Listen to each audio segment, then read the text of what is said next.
नमस्कार, good morning. आप देख रहे हैं साथ की बड़ी बात। मैं हूं आपके साथ श्रवण तंबोले। बुलेटिन की शुरुआत करेंगे आज की बड़ी खबरों के साथ। सीएम भूपेश आज चंडीगढ़ और हिमाचल के दौरे पर रहेंगे। आज चंडीगढ़ से आज ही हिमाचल प्रदेश भी मुख्यमंत्री जाएंगे। हिमाचल प्रदेश में चुनावी सभाओं को सीएम संबोधित करेंगे। तो सीएम भूपेश बघेल चंडीगढ़ और हिमाचल के दौरे पर आज रहेंगे। आज चंडीगढ़ दौरे पर सीएम रहेंगे और चंडीगढ़ से आज ही हिमाचल प्रदेश भी मुख्यमंत्री जाएंगे। हिमाचल प्रदेश में चुनावी सभाओं को सीएम भूपेश बघेल संबोधित करेंगे।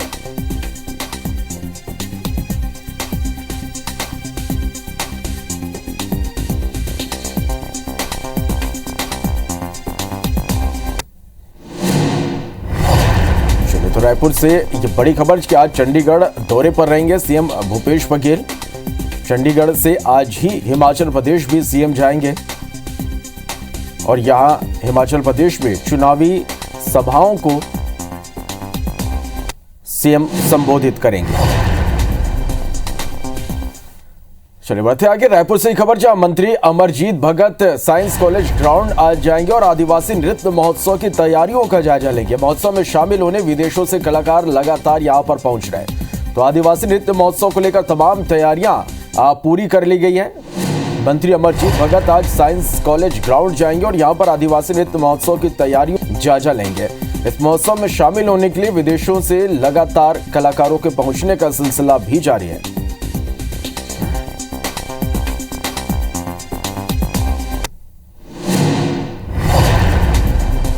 चलिए, तो मंत्री अमरजीत भगत आज साइंस कॉलेज ग्राउंड जाएंगे और यहां पर इस महोत्सव की तैयारियों का जायजा लेंगे और लगातार इस महोत्सव को भव्य बनाने के लिए तैयारियां जारी हैं। विदेशों से कलाकार इस कार्यक्रम में शामिल होने लगातार पहुंच रहे हैं।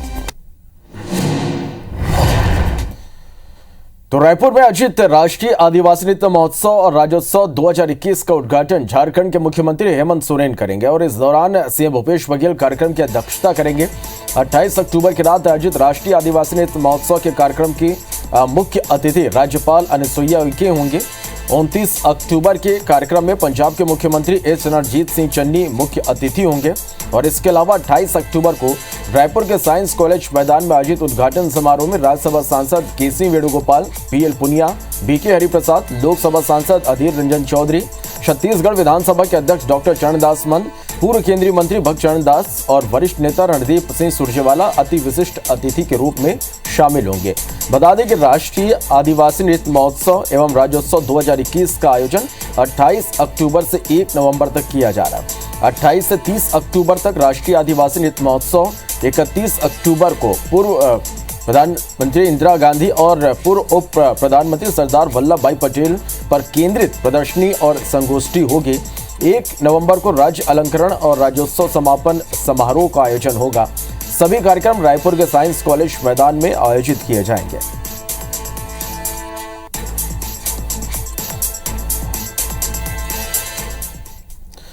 चलिए बढ़ते आगे। मध्य प्रदेश में उपचुनाव वाली सीटों पर धुआंधार प्रचार जारी है। सीएम शिवराज सिंह आज सतना के दौरे पर रहेंगे। सीएम शिवराज आज रैगांव के कोठी और पृथ्वीपुर विधानसभा में प्रचार करेंगे। प्रदेश अध्यक्ष वीडी शर्मा के पृथ्वीपुर विधानसभा में चुनावी सभा होगी। बीजेपी महासचिव कैलाश विजयवर्गीय बुरहानपुर में जनसंपर्क करेंगे। विजयवर्गीय भाजपा प्रत्याशी ज्ञानेश्वर पाटिल के लिए वोट मांगेंगे और इधर पूर्व मुख्यमंत्री कमलनाथ खरगोन के सनावद में सभा को संबोधित करेंगे।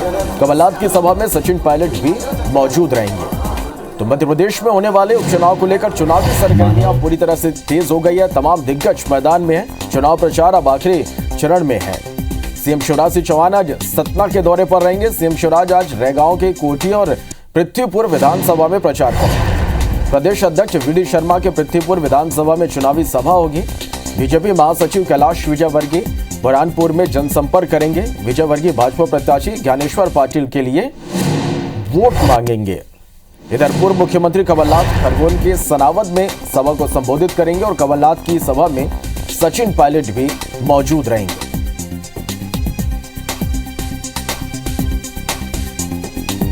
तो मध्य प्रदेश के 3 विधानसभा सीटों और 1 लोकसभा सीट पर होने वाले उपचुनाव को लेकर चुनावी सरगर्मियां तेज है। तमाम दिग्गज मैदान में है। चुनाव प्रचार अपने अंतिम चरण में।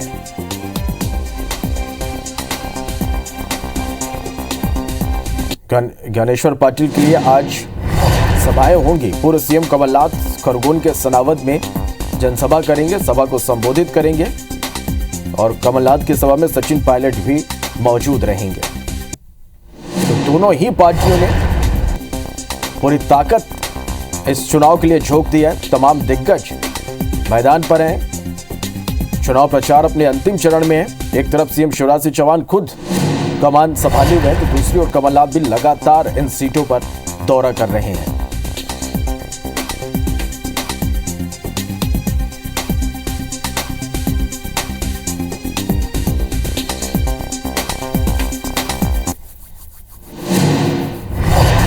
चलिए, तो मध्य प्रदेश में उपचुनाव वाली सीटों पर धुआंधार प्रचार जारी है और आज भी तमाम दिग्गज प्रचार करेंगे। सीएम शिवराज सिंह आज सतना के दौरे पर रहेंगे, यहां जनसभा सीएम करेंगे। सीएम शिवराज आज रैगांव के कोठी और पृथ्वीपुर में सभा करेंगे।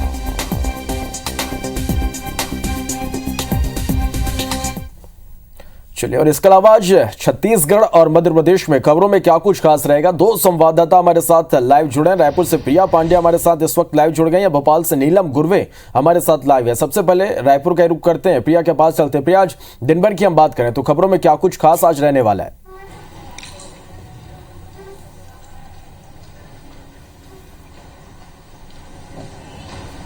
बिल्कुल, आज खबरों की बात की जाए तो मुख्यमंत्री भूपेश बघेल चंडीगढ़ के दौरे पर हैं। वहां से वो हिमाचल प्रदेश में चुनाव प्रचार करेंगे और लगातार मुख्यमंत्री भूपेश बघेल को अलग अलग राज्यों में एक स्टार प्रचारक के रूप में प्रेजेंट किया जा रहा है। तो वो हिमाचल प्रदेश के दौरे पर भी हैं, तो वहां पर भी छत्तीसगढ़ में सरकार ने किस तरीके से 3 साल में काम किया है, खासकर कांग्रेस की सरकार के क्या क्या वादे रहे हैं, किस तरीके से उन्हें जन घोषणा पत्र बनाकर तैयार किया गया था और अब लगातार उसे पूरा किया जा रहा है। इन तमाम चीजों को लेकर एक सभा जो है वो संबोधित करने वाले हैं और वहां भी छत्तीसगढ़ का मॉडल कितना विकसित रहा है इसका उदाहरण वो देंगे। इसके अलावा बात की जाए तो अभी प्रदेश में आदिवासी नृत्य महोत्सव को लेकर तैयारियां तेज हो गई हैं और आज मंत्री अमरजीत भगत जो कि सांस्कृतिक मंत्री हैं वो जाएंगे साइंस ग्राउंड और कितनी तैयारियां अब तक हो चुकी हैं इसका पूरा जायजा लेंगे। इस बार कई अलग बदलाव भी किए जा रहे हैं। 8 देशों के जो आदिवासी हैं वो आ रहे हैं, 29 राज्यों के आदिवासी यहाँ अपनी प्रस्तुति देने आ रहे हैं, तो उनके लिए किस तरीके की तैयारियां इसका पूरा जायजा लिया जाएगा। इस बार 2 मंच तैयार किए जा रहे हैं। एक मुख्य मंच होगा और दूसरा मंच वह होगा जहां पर आदिवासी अपनी प्रस्तुति देंगे। इसके अलावा डोम बनकर तैयार हो चुका है और पूरी तैयारी क्या कुछ हो चुकी है इस पर पूरा जो जायजा लेने जो मंत्री हैं अमरजीत भगत वो 11 बजे सुबह 11 बजे साइंस कॉलेज ग्राउंड जाएंगे और वहां पर पूरा जायजा मौका मुआयना लेंगे। तो ये तमाम अपडेट्स हैं आज दिन भर IBC 24 के दर्शकों के लिए। चलिए, निश्चित रूप से प्रिया इन खबरों से जुड़ी तमाम जो अपडेट्स हैं लगातार हम दर्शकों तक पहुंचाते रहेंगे। आप बने रहिए हमारे साथ। भोपाल का रुख करते हैं, नीलम के पास चलते हैं। नीलम, मध्य प्रदेश की हम बात करें तो चुनावी सरगर्मी यहाँ उपचुनाव को लेकर जो चुनावी सरगर्मी है पूरी तरह से तेज है। तमाम दिग्गज मैदान पर हैं और लगातार सभाएं कर रहे हैं। आज दिन भर की हम बात करें तो किस तरह से चुनावी सरगर्मी मध्य प्रदेश में देखने को मिलेगी, क्या कुछ खास खबरें आज मध्य प्रदेश में? जी बिल्कुल, मध्य प्रदेश की 3 विधानसभा सीटों और खंडवा लोकसभा सीट में जो चुनावी प्रचार है वो अपने अंतिम दौर में है। आज शाम 5 बजे से चुनावी प्रचार थम जाएगा। इसके बाद सभी जो नेता मंत्री वहां पहुंचे उन्हें वापस वहां से आना पड़ेगा और केवल जो प्रत्याशी है वो अपने 5 कार्यकर्ताओं के साथ ही जो है जनसंपर्क कर सकेंगे और इसी के तहत पूरी जोर शोर से दोनों ही पार्टियों के दिग्गज नेता जो है चुनावी मैदान पर उतरे हुए हैं। मुख्यमंत्री शिवराज सिंह चौहान ने खुद जो है कमान संभाली और इसी के तहत आज वो रैगांव विधानसभा और पृथ्वीपुर विधानसभा में चुनाव प्रचार करने वाले हैं और उनके साथ ही बीजेपी प्रदेश अध्यक्ष VD शर्मा भी रहेंगे। सबसे पहले रैगांव में सुबह 10:30 के आसपास उनकी रैगांव के ग्राम कोठी में एक बड़ी जनसभा होने वाली है। इसके बाद शाम के समय उनके पृथ्वीपुर में भी एक जनसभा बड़ी है और शाम को सभी दोनों ही मुख्यमंत्री शिवराज सिंह चौहान बीजेपी प्रदेश अध्यक्ष वापस भोपाल के लिए रवाना हो जाएंगे। वहीं अगर हम कांग्रेस की तरफ से बात करें तो खंडवा लोकसभा सीट पर सबसे ज्यादा जोर आजमाइश की जा रही है। फिर चाहे कांग्रेस की बात करें या बीजेपी की बात करें, खंडवा लोकसभा सीट जीतने के लिए दोनों ही पार्टियां पूरी तरीके से डटकर जो है चुनावी प्रचार में होती है और उसी के तहत आज पूर्व मुख्यमंत्री कमलनाथ भी जो है खंडवा लोकसभा सीट के बड़वा विधानसभा में जो है आज जनसभा संबोधित करेंगे और इनके साथ कांग्रेस के बड़े नेता सचिन पायलट भी जो है आज मौजूद रहेंगे क्योंकि अंतिम आज दिन है, आखिरी दिन है, शाम 5 बजे तक ही चुनाव प्रचार हो सकता है। इसके लिए सभी दोनों पार्टियों की ओर से ये कोशिश की जा रही है कि जितना हो सकता है जनता को लुभाने की कोशिश की जा सकती है। क्योंकि ये जो एनालिसिस या विश्लेषण की हम बात करें तो जनता का क्या मूड है फिलहाल, ये बहुत ज़्यादा शांत है या जनता एक तरीके से साइलेंट है। इसलिए दोनों ही पार्टियों का पूरी तरीके से जोर सबसे ज़्यादा खंडवा लोकसभा सीट पर देखने को मिल रहा है और इसके अलावा तीनों विधानसभा सीटों को भी जीतने की पूरी कोशिशें की जा रही है और इसी के तहत लंबे समय से चुनाव प्रचार किया जा रहा था और जो आज अंतिम दौर में है। जी चले, तो इन दौरों से जुड़ी जो तमाम अपडेट्स हैं लगातार हम दर्शकों तक पहुंचाएंगे। आप दोनों का बहुत शुक्रिया इस पूरी जानकारी के लिए। चलिए बढ़ते आगे और अब बात कर लेते हैं मध्य प्रदेश में होने वाले उपचुनाव की।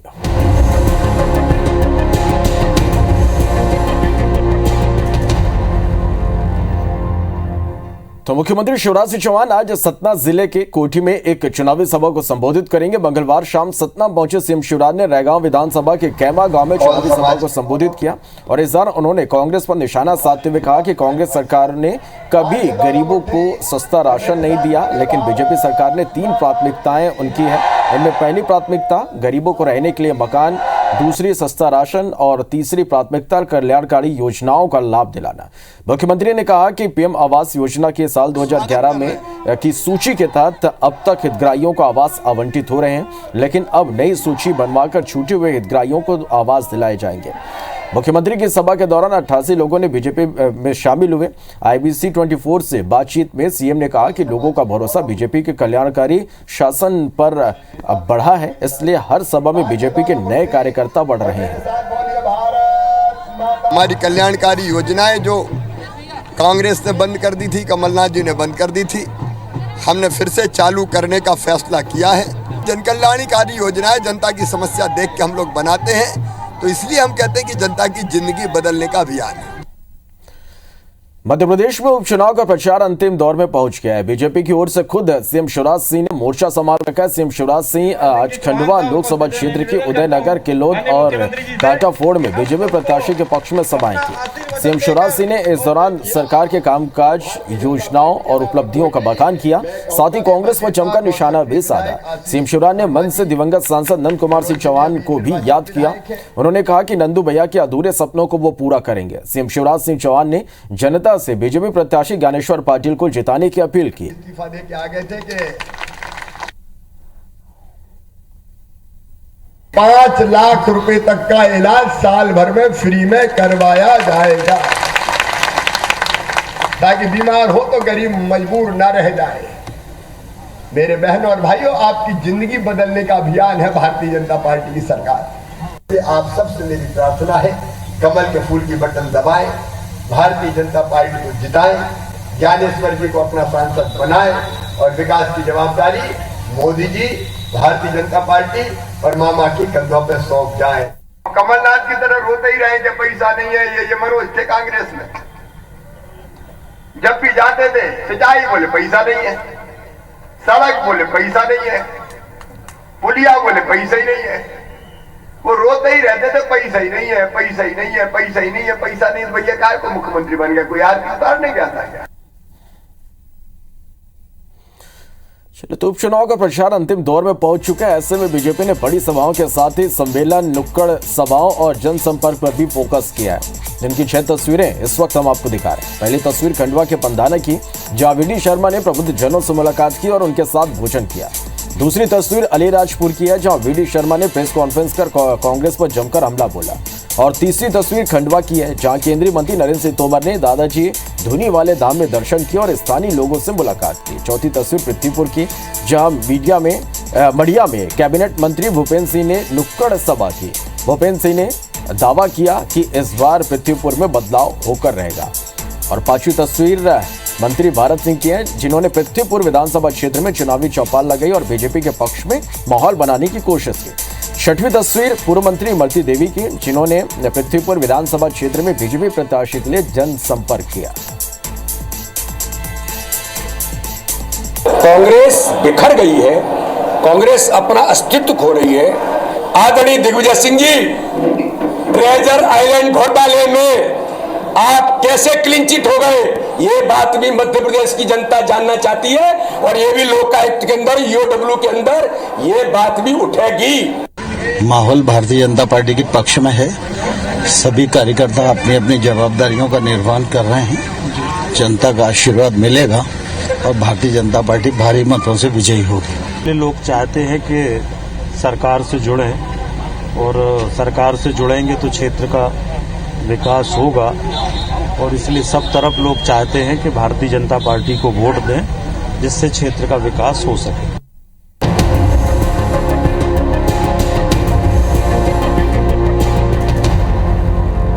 राजनांदगांव के करमतरा गांव के एक घर में पति पत्नी और 2 बच्चों के शव बरामद हुए। घर के कुएं में मां, बेटी और बेटे का शव मिला, जबकि पिता का शव बाड़ी के शेड में फांसी पर लटका हुआ मिला। सूचना मिलने के बाद मौके पर पहुंची पुलिस ने सभी पहलुओं पर जांच शुरू कर दी है। फॉरेंसिक टीम भी तफ्तीश में जुट गई है। एसपी खुद घटनास्थल पर पहुंचे। शुरुआती तौर पर वारदात के पीछे पारिवारिक विवाद की आशंका जताई जा रही है। 4 लोगों के शव मिलने की घटना से गाँव में मातम पसर गया। गाँव वालों के मुताबिक मृतक डुमन लाल की आर्थिक स्थिति ठीक थी। परिवार के कुछ लोग खेत में काम करने गए थे। जब घर लौटे तो सन्नाटा पसरा था। तलाश करने पर कुएं में मृतक डुमन की पत्नी और उसके बच्चों की लाश पड़ी थी और बाड़ी में डुमन लाल का शव फांसी पर लटका मिला। डोमन साहू नाम का एक व्यक्ति है जो अपने आप को फांसी लगा के मृत्यु हो गया है। 4 साल का बच्ची और 2 साल का लड़का है पीयूष साहू। वो 4 लोग जो है उनका बॉडी हमको कुएं से प्राप्त हुआ है। रायपुर में संपत्ति विवाद के चलते सौतेले बेटे और बहू ने मां के गर्दन पर कैंची से जानलेवा हमला कर दिया। हमले के बाद आरोपी बेटा और बहू फरार हैं। महिला की हालत गंभीर बताई जा रही है। वहीं पुलिस ने मामला दर्ज कर आरोपी बहू और बेटे की तलाश में जुट गई है।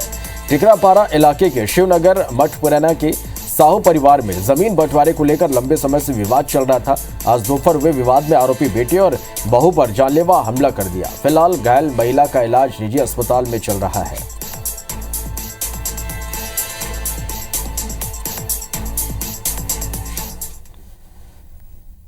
ये तिरुमती नगर मठपुराना की घटना है। हेम कुमारी साहू को उनके सौतेला बेटा मारपीट किया है, जो घायल अवस्था में निजी अस्पताल में भर्ती किया गया है। तो वहाँ जाकर पूछताछ किया गया। जो उनके छोटे लड़का है वो बताया कि जमीन संबंधी विवाद है। अभी 307 अपराध काम किए गए हैं। जल्द ही आरोपियों को गिरफ्तार किया जाए। बिलासपुर पुलिस ने तखतपुर इलाके में हुए 15 साल के छात्र के अपहरण की गुत्थी सुलझा ली और छात्र को कल देर रात सकुशल बरामद कर लिया गया। पुलिस ने एक नाबालिग समेत 7 आरोपियों को गिरफ्तार किया है। आरोपियों से धारदार चाकू सहित मोबाइल जब्त किया गया है। पैसे के लालच में गांव के युवकों ने वारदात को अंजाम दिया था। पुलिस आरोपियों के पुराने रिकॉर्ड भी खंगाल रही है।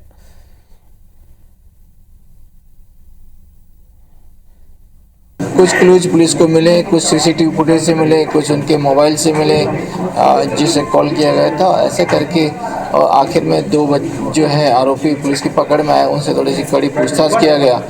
तो पूछताछ के बाद में उन्होंने जो है जानकारी दिया कि अन्य जो आरोपी हैं वो अपहृत बालक के साथ में एक लोकेशन पे है और जो बच्चे उसको सकुशल बरामद किया।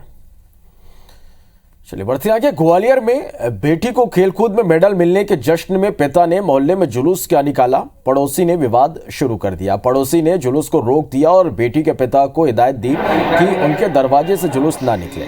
इसे लेकर दोनों पक्षों के बीच जमकर तलवार और लाठियां चली, जिसमें 8 लोग घायल हो गए।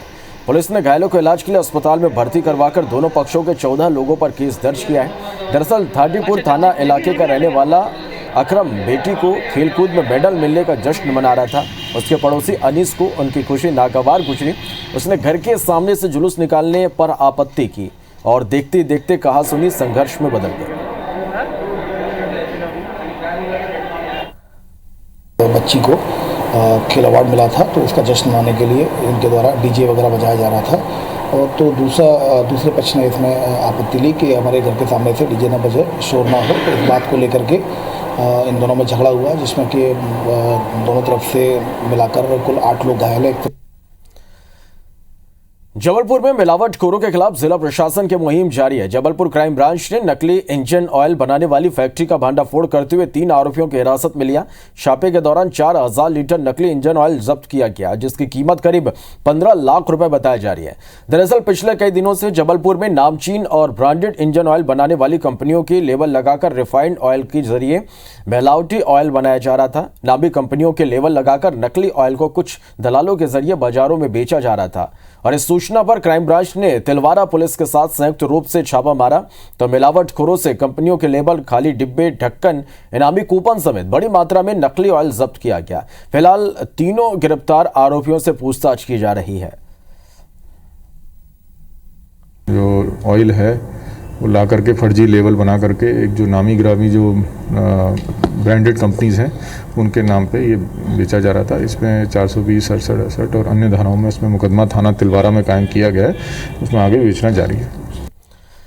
चलो, इस बीच मुरैना से बड़ी खबर, जहां पुजारी के साथ मारपीट की गई है। मुरैना से बड़ी खबर, दबंगों ने मंदिर के पुजारी के साथ मारपीट किया। मारपीट कर पुजारी को परिवार समेत गांव से बाहर निकाल दिया गया। दबंगों पर पुजारी की बेटियों से भी मारपीट का आरोप है। पीड़ित परिवार ने थाना प्रभारी और आईजी से मदद की गुहार लगाई है। गांव छोड़कर जा रहे परिवार की मदद के लिए पुलिस की टीम पहुंची हुई है। सत्येंद्र हमारे संवाददाता फोन लाइन पे जुड़े। सत्येंद्र, क्या कुछ जानकारी इस खबर पर? बिल्कुल, ये पूरा जो मामला है सोमावली थाना इलाके का है और सोमावली थाना इलाके के कोकसीपुरा का। ये लंबे समय से जो पीड़ित परिवार है, इसको गाँव के जो दबंग लोग हैं वो परेशान करते चले आ रहे थे। उसी क्रम में उन्होंने थाना प्रभारी से लेकर सभी को इसकी शिकायत की थी, लेकिन जब इनकी कोई सुनवाई नहीं थी और जब फिर दबंगों ने इनके साथ शिकायत को लेकर मारपीट की और जो बेटियां हैं उनके साथ भी मारपीट की, तो साफ तौर से जिस तरीके से देखा जाए, क्योंकि बच्चे 4 बच्चे और पति पत्नी को लेकर वो पूरे अपने परिवार को कैद कर और मध्य प्रदेश को और मुरैना जिले को छोड़कर राजस्थान की तरफ पलायन करने का प्रयास कर रहा था। जब बैरियल चौराहे पर ये पूरा परिवार पहुंचा तो वहाँ जो लोग मौजूद थे उन्होंने सूचना दी गई थी, तो उसके बाद मीडिया कर्मियों का इंटरफेयर रहा और पुलिस को भी मौके पर बुलाया गया था। जब अधिकारियों ने आश्वासन किया है कि इस पूरे मामले की जांच कर कार्रवाई की जाएगी, तो कहीं ना कहीं देखा जाए तो जब पुलिस के अधिकारियों से भी शिकायत की गई उसके बाद कार्रवाई नहीं हो पाती। कई बड़े सवाल होते हैं सामने और दबंगों का जो गैर है वो लगातार जारी रहता है गरीब परिवारों के। तो साफ तौर से देखा जाए कि मंदिर का एक पुजारी जिसके साथ मारपीट होती है और गाँव छोड़कर भी जाता है, फिर इसकी सुनवाई नहीं कर पाती, तो कई बड़े सवाल सामने निकल आते हैं। चलिए, बहुत शुक्रिया सत्येंद्र इस पूरी जानकारी के लिए। चलिए, तो इसके साथ फिलहाल इस बुलेटिन में इतना ही। आगे देखेंगे हमर वाणी हमर गोठ। नमस्कार।